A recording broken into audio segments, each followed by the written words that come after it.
Welcome back to episode 2 of Shy Girl Talk. So, if you are here and did not watch episode 1, I encourage you to watch that first before watching this one. But if you just want to tune into this episode, then that's totally fine. But today I want to talk about how and why I had to become my own advocate when finding out I had breast cancer. First off, I would like to say that I thought I had the most amazing PCP. Like, he really knew his stuff, right? That's just how I felt. And I'm not saying that he didn't, but there were some things that he was doing where he got distracted so much from his work, right? So, anyway, I contact the office to have a mammogram done. And they told me that I could schedule one, but if I were having any kind of issues or findings, then it was best for me to get a referral sent to them and then, have it scheduled that way. So I contacted my doctor's office. And on 3 occasions, I spoke to the nurse. And those 3 occasions, I was declined. The first one, I remember telling them, hey, I found abnormal lumps in my breast. And when they contacted me back, it was, well, he don't recommend you getting a mammogram until you're 40. At the time, I am 38.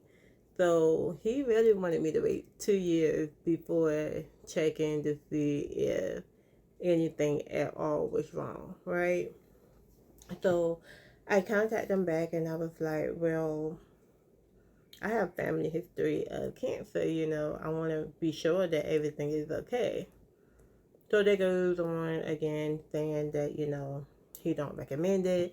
And so the last time, they basically just told me that he was not going to put in a referral for me. So I had to move along, right? I had to move along. So thankfully, I had a African American OBGYN. She's phenomenal. Love, love, love her. And so I contact her.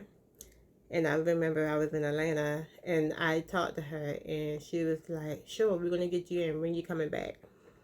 And so she got me in the day after I came back. And then she felt everything, verified that, there was a concern. And we moved from there.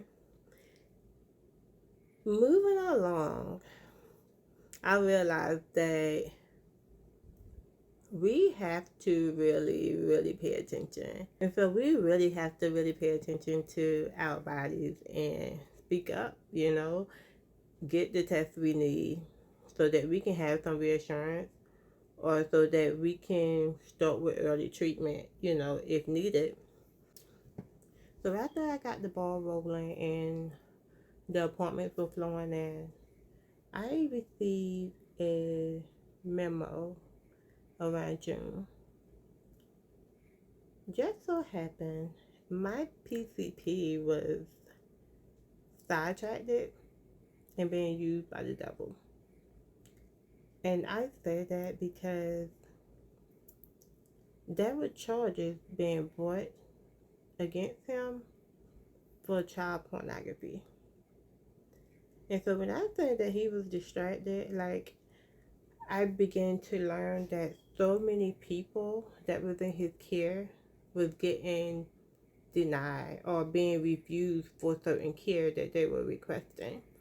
So his mind was just read on something else. But I thank God that it was detected and that he's now in prison,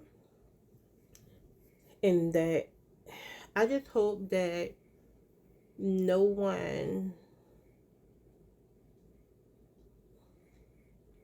hit an extreme situation that they can't turn back from, because had I listened to him, I would have waited 2 years, to have a mammogram done, thinking that, okay, my doctor knows me well. He's saying it's okay. wait 2 years, who don't recommend it. I could very well have waited 2 years. And as I shared before, I was diagnosed with two types of cancer, and one was invasive.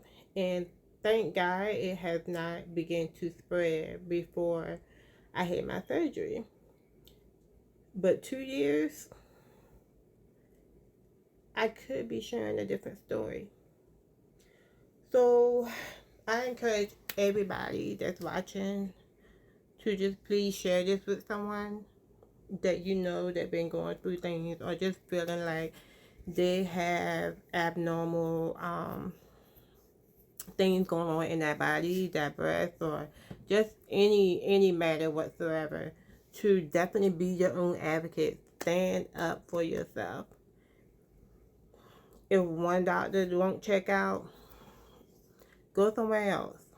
You know, if it's on your heart and in your mind constantly that something's wrong, because only we know our bodies. There's no book that a doctor has that can tell us what we're feeling is okay. You know, we know when something's wrong. So definitely check in. Check in, because early detection can save lives. I love you all, and I hope that if you're on your cancer journey, I pray for healing. If you're having concerns, I pray for relief. And if you're battling something right now other than cancer, I pray for your strength. God bless you all.